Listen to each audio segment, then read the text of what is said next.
Hey everybody, and welcome to a brand new episode in which we celebrate the life and times and the lives of Miss Diana Ross for her 80th year on this planet and the 60 plus years of joy that she's been giving to all of her fans. I wanted to speak of and dissect some of her greatest live performances because, as you know, Miss Diana Ross says that her most exciting thing about show business is her stage appearances and her one-on-one relation with an audience, and she truly is absolutely magical on stage. And so this is what I want to share with you. And today we're talking about an appearance which is a little bit touchier than the others because it was the Motown reunion, the 25th anniversary of Motown, and Diana Ross was unwell in many ways. She was very, very sick. She had been sick for over a week, and she had laryngitis, and she was, just getting over this. And also, she was not quite fond of appearing in this television special, and which was a filmed concert with all of the Motown stars. It was a little bit difficult, and it was also going to be seeing her reunited with the Supremes, and it's the only time that this was ever going to happen with the original Supremes. I mean, three of the original Supremes. So it was a little bit difficult, and but Diana Ross put on a brave face, and she was magnificent as usual in a stunning Nolan Miller gown and a white fox stole. And I don't have a white fox stole, but I do have another color. She has this color too.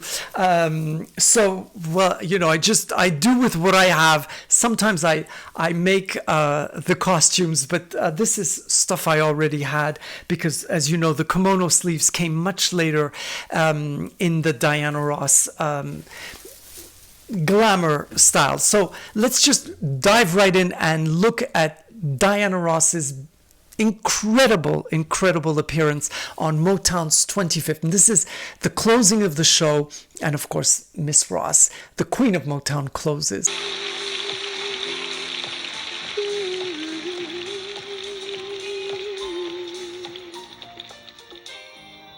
If you need me, call me. No matter where you are, no matter how far, just call my name. I'll be there in a hurry. On that you can depend and never worry.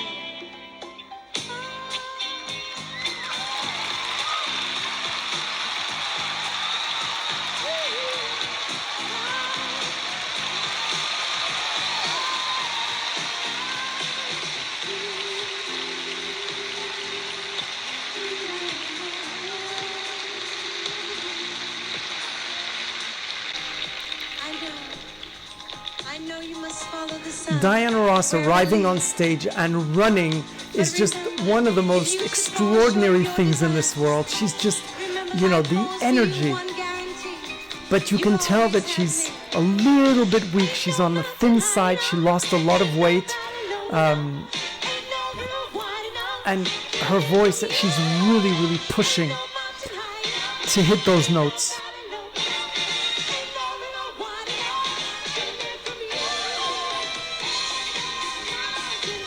Now you're going to notice she has a red tongue, and the red tongue is because she took some cough drops.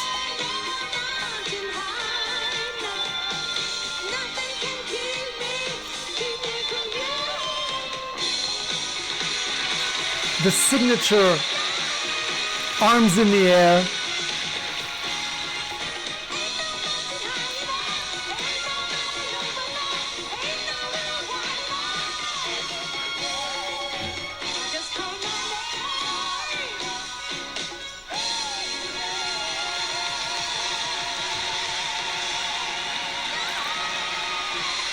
Now she of course, was young at the time, so she can hit the notes no problem. But you can tell that her throat is a little bit sore. Are you good?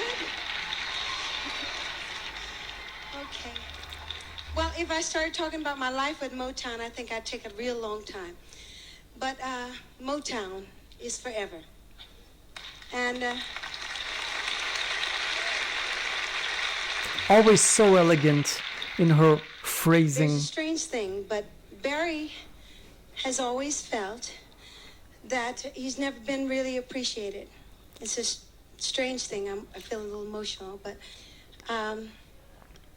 it's not about the people who leave Motown that's important, but it's about the people who come back. And tonight, everybody came back.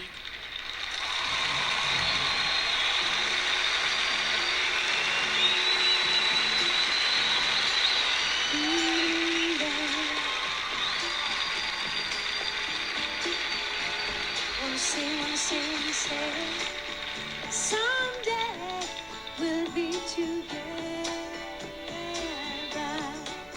Yes, we will. Someday we'll be together. Mary and Cindy. Now here comes the Supreme, so it's gonna be trouble.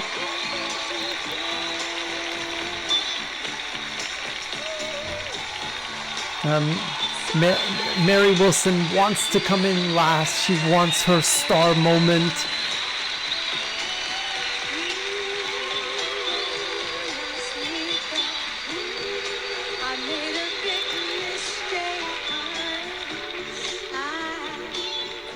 Look at that look they give each other.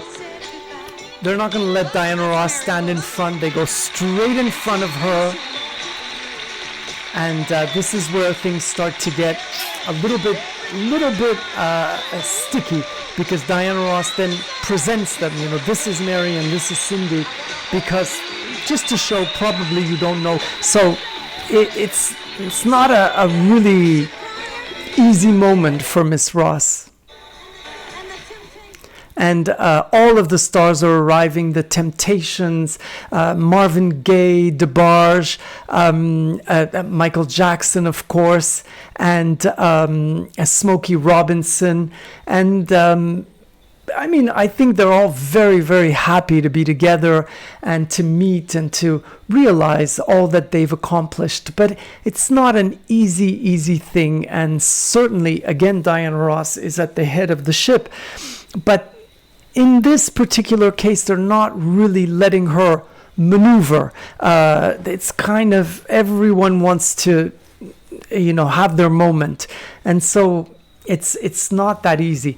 The whole show culminates when Diana Ross brings Berry Gordy over onto the stage, and he is so warmly welcomed, and they share a kiss, which only the couple, the Ross and Gordy couple can have and can share, because you can tell that they've been through so much together, and they've really accomplished something extraordinary. And of course, Michael Jackson, who really made history, and the entire show, I watched it at the time, and of course I was watching just for Diana Ross, but the next day, there was not a single person in my high school who, I was 16 years old at the time, who didn't speak about the Michael Jackson moonwalk. It's all they talked about, and the song Billie Jean.